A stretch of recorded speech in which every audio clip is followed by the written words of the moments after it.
T'en as marre de jamais rien comprendre quand tu veux juste acheter ta cons à ton dealos. Et là, ça te parle de dry, de micron, de frozen, static, de Kali, de Spain, de Kali Spain. Non, franchement, ça n'y a rien à comprendre. Et si t'es dans cette situation, t'inquiète pas, t'es au bon endroit. Aujourd'hui, on va revoir toutes les bases. Allez, c'est parti. Rien à flex, je suis dans la ville sous deux vivent les LLM, tu seras replace par grosse. Je pas 300 chevaux, j'irai plus vite sur le bot. Pour l'instant, trop de boulettes sur la terre que je rock.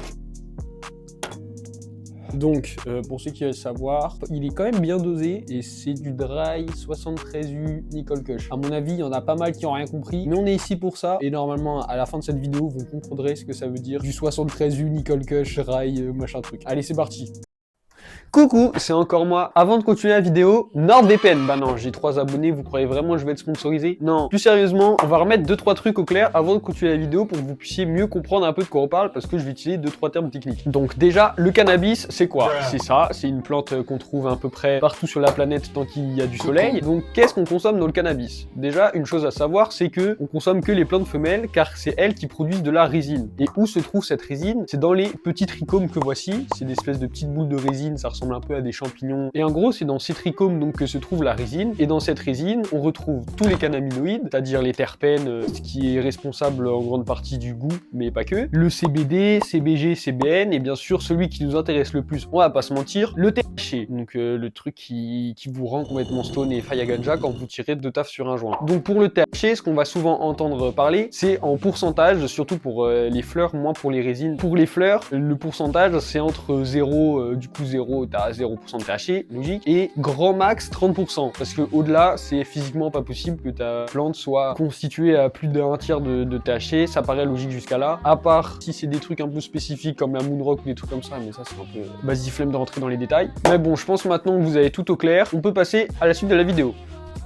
Hop, c'est encore moi, juste un petit truc dont je voulais te parler, les variétés Sativa et Indica. C'est des noms qui vous disent probablement quelque chose. De base, c'est deux variétés de weed qu'on retrouvait à l'époque dans deux régions du monde différentes. Quelles sont leurs différences? Bonne question. Les weed Indica, elles auront tendance à plus calmer, endormir, plus de stone, un high physique, tandis que au contraire, les Sativa auront elles plus tendance à t'exciter, un high plus cérébral qui te donne envie de faire des trucs, de sortir, de plus créatif et plein de choses comme ça. Mais aujourd'hui, les termes Sativa et Indica, ça veut un peu plus rien dire parce que à force de croiser toutes les sortes de cannabis pour faire plein de strains différentes, des variétés qui ont un goût différent, une défonce plus forte ou que sais-je, le terme Sativa et Indica a un peu perdu de sa signification et on parle surtout d'hybride désormais, mais le terme est toujours quand même utile pour pouvoir à peu près se situer sur les effets que procure la plante. Bon, déjà vu qu'on est sur le registre du et ben on va commencer par ça. Déjà, c'est quoi du shit? En gros, pour fabriquer le shit, ce qu'on fait, tu prends ta fleur, on va utiliser des termes un peu différents pour éviter de se faire cancel par YouTube. Donc on a la fleur, dans la fleur, t'as les petits trichomes, là où il y a la résine, et du coup tous les cannabinoïdes. Et ce qu'on veut faire quand on a du shit, c'est qu'on veut juste récupérer les trichomes. Plus ton shit sera concentré en résine et donc moins en matière végétale, donc en bout de feuille, pour faire simple, de meilleure qualité il sera, donc plus cher, toi c'est proportionnel. Plus il est concentré en résine, du coup moins il y a de matière végétale, du coup à produire, quand t'en produis, t'en as en plus faible quantité. Normal, les taroux ils augmentent, mais du coup évidemment le truc est beaucoup plus fort, t'as besoin d'en mettre beaucoup moins dans un shit. Déjà pour commencer, on va commencer graduellement le shit un peu le bas de gamme, ça s'appelle du mousseux, de la mousse, bref, le shit quoi. En général quand on parle de shit, on parle de ça. Ça c'est tamisage simple, donc en gros tamisage c'est la façon dont tu extrais la résine de la plante. Donc là ce qu'on fait c'est que tu prends un tissu, tu mets genre au-dessus d'un bocal, tu mets toute ta fleur, ta plante, même les feuilles et tout, parce qu'il y a des trichomes aussi sur des feuilles, du coup on met tout dedans, tu remets un tissu au-dessus et tu tapes, tu fais du tambour, tous les trichomes ils tombent, bam, t'as ton truc, tu racles avec une carte bancaire ce que tu veux, bam, tu compactes et là t'as ton shit. Après du coup, vu que c'est avec du tissu,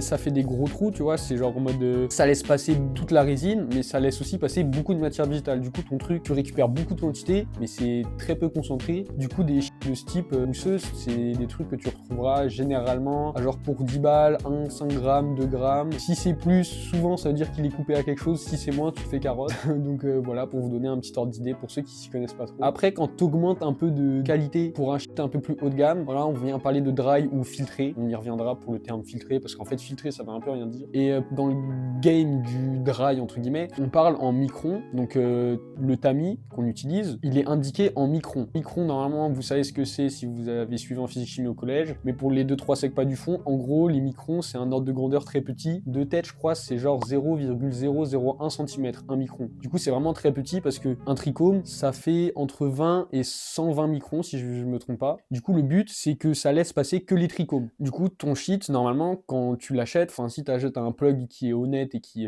te vend pas n'importe quoi, il y aura marqué 35U, 45U, U c'est le signe pour micron, 35U, 45U, 73, 90 et 120. Après, ça peut varier, tu peux avoir des 105 et tout, mais ça, c'est un peu plus spécifique. Et chaque taille de micron a une spécificité un peu à elle, d'un 120U à genre un 35. Ça reste du shit, mais en soi, la pureté, même les effets, niveau goût et tout, c'est pas la même. Bon, on se retrouve sur le PC. Je vais vous faire une petite tier list des microns, parce que j'avais grave la flemme de vous le faire à l'oral. Donc, on va commencer avec le 35U, c'est une des tailles de microns les plus basses. Ça permet de récupérer les plus petites têtes de trichome. Ça offre un résultat assez poudreux quand même niveau texture, souvent moins aromatique. C'est pas forcément mauvais, mais c'est rarement du haut de gamme. C'est souvent utilisé pour, je sais plus le terme exact, mais c'est pour la nourriture et utilisé pour faire des space cakes ou des trucs comme ça. Parce que à fumer, c'est pas forcément très intéressant, vu que niveau goût, c'est un peu pauvre. Du coup, moi, je ne mérite pas d'aller en F ou en D, mais bon, je le mettrais genre là, entre C et D, ça me semble très bien. Donc le 45U, bah toujours, c'est quand même assez petit, donc ça capture que les trichomes assez petits. Mais il est quand même souvent plus propre que d'autres H. Il y a quand même beaucoup moins de matière végétale. Il est pas mauvais, mais sans plus. Après, il offre quand même un très bon compromis entre rendement et qualité. Donc franchement, c'est quand même assez cool. Donc, je vais le mettre genre par là, ça me semble très sympathique. Le 73U, souvent considéré comme une des meilleures tailles pour le H. Ça capture des trichomes très matures, assez gros et bien formés, riches en résine, très peu d'impuretés et de matière végétale, souvent une texture assez fondante. Donc c'est franchement quand même du très très bon hashish. C'est dans ce qui se fait le mieux niveau hashish, donc je vais le mettre quand même par là. Après, le 90U, bah, considéré comme une des meilleures tailles pour le H. Ça capture tous les trichomes les plus mûrs, donc c'est riche en résine, très peu de matière végétale, un très bon ratio pureté et rendement, donc franchement il part en estière. Et après, pour finir, le 120U capture aussi les trichomes les plus gros, mais beaucoup aussi de fragments de matière végétale. C'est une bonne qualité, mais moins pure du coup, et souvent un goût assez, genre un goût très vert et végétal, vu qu'il y a beaucoup de matière végétale dedans. Donc il est pas mauvais, mais franchement largement en dessous du 73 et du 80. Ça me semble bien. Après, je dis pas voir la science infuse, hein. J'ai fait mes petites recherches pour la vidéo, mais voilà, c'est pour vous donner une petite idée pour un peu mieux comprendre. Et maintenant que vous savez tout ça, et ben on peut passer à la suite de la vidéo. Pour du H dit dry, ce qu'on vient faire, c'est qu'on vient prendre la plante à sec, donc d'où dry c'est dire sec en anglais. On vient la taper pareil, sauf qu'au lieu que ce soit sur un tissu, on prend un filtre à micron précis millimétré, comme ça au moins tu sais ce qui en sort quand t'as ton shit. Après, on peut sortir du dry pour entrer dans ce qu'on appelle du frozen ou isolator, ça peut un peu différer selon les farms qui le produisent, mais en gros le principe est le même. Au lieu de tamiser la plante à sec, ce qu'on vient faire, c'est qu'on la congèle, parce qu'en gros le froid ça aide pour que les trichomes se détachent de la plante. On la met dans de l'eau glacée, on touille, bam, on fait passer dans des sacs à micron, et bam, pareil, t'as ton shit. Ça offre un meilleur rendement, une meilleure pureté, et niveau goût et effet, bah du coup c'est beaucoup mieux.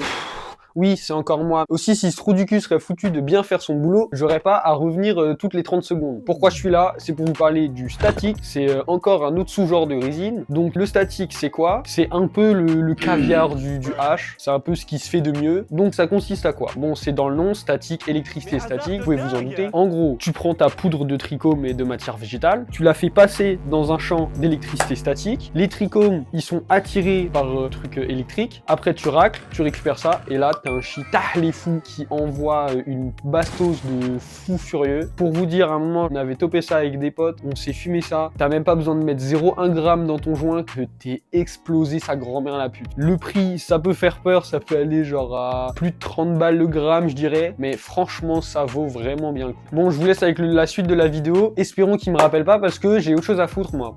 Ah merde, j'ai oublié de parler du filtré du coup. Et du coup en gros ouais, pour revenir là-dessus, bah en gros le filtré qu'est-ce que c'est? C'est juste une appellation commerciale que les dealers utilisent parce que filtrer ça fait stylé. Du coup t'entends filtrer une fois, 2 fois, 3 fois. En gros ça sous-entend que un filtré une fois c'est un shit mid, un filtré 2 fois c'est mid mieux, et filtrer 3 fois c'est genre top du top. Et après bon, il y en a ils vont appeler ça filtrer 4 fois, 5 fois, mais bon c'est des maxeurs. Ouais en gros ça te donne pas vraiment d'informations sur ton shit, juste ça sous-entend qu'il est bon tu vois. Et après toujours dans le game du hash, mais on sort un peu quand même. Il y a aussi les extractions, donc par exemple Live Rosin, BHO, je pense que c'est des noms qui vous disent quelque chose si vous êtes un peu renseigné sur ce qui se fait dans le monde du cannabis. En gros Live Rosin, ce qu'on vient faire c'est on prend de la bœuf, on la presse et on la chauffe en même temps, et ce qui en sort c'est un coulis de bœuf hyper concentré. Personnellement j'ai jamais goûté pour l'instant, j'ai très hâte. Et BHO c'est... Je pourrais pas trop rentrer dans les détails parce que je m'y connais pas trop là-dessus, mais en gros je crois que c'est un peu le même principe que du Frozen, sauf qu'au lieu d'utiliser de l'eau comme solvant, tu utilises du BHO, c'est butane hash oil. Du coup, je crois que tu mets du butane ou je sais pas trop.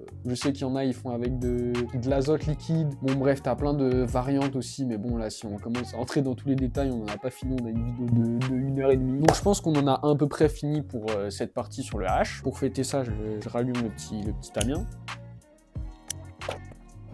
Et on est paré pour attaquer la partie désormais sur la... Ça va être franchement rapide, il y a moins de trucs techniques, micron, je sais pas quoi, machin truc. Ça se joue plus sur l'appellation et les noms. Donc ce qu'on peut souvent entendre parler dans tous les plugs que tu vas rencontrer, soit ils te vendent juste de la comme ça et vas-y, ils s'en battent les couilles, ou sinon ils parlent souvent en provenance. Alors par exemple Spain, Espagne, Cali, Californie, Hollande, Canada, plein de trucs comme ça. Ce qu'il faut comprendre, c'est que l'Espagne du coup, vous n'êtes pas sans savoir que c'est légal là-bas, et en Hollande aussi. Donc souvent quand on parle d'une Spain ou une hollandaise, mais en gros ça sous-entend que c'est une basique, genre autour des 15-20% de THC, qui défonce mais tu vois sans plus. Et quand on va souvent parler de californienne, canadienne, c'est-à-dire qui vient d'outre-Atlantique, US ou je sais pas quoi, ça sous-entend une qualité plus haut de gamme pour la weed, donc meilleur goût, meilleur terpène, et surtout meilleure défonce, des weed qui peuvent aller entre 20 jusqu'à 30% de THC pour certaines. Franchement pour certaines weed c'est pas des lol hein. Bah, première vidéo de la chaîne d'ailleurs, test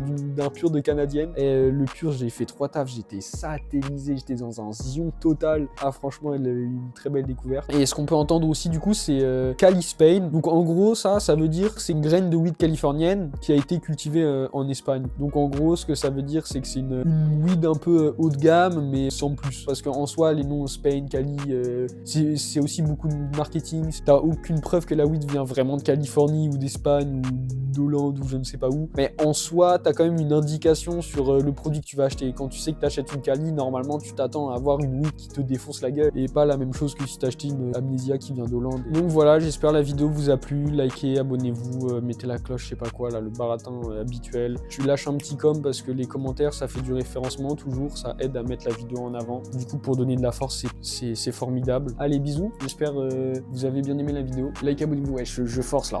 Et allez streamer 21 de Ozin sur YouTube. Et ouais, c'est que sur YouTube parce qu'il paye pas les prods ce gros-là, mais c'est un poteau à moi, il fait de la zik. Et franchement, c'est bien lourd. La 15e.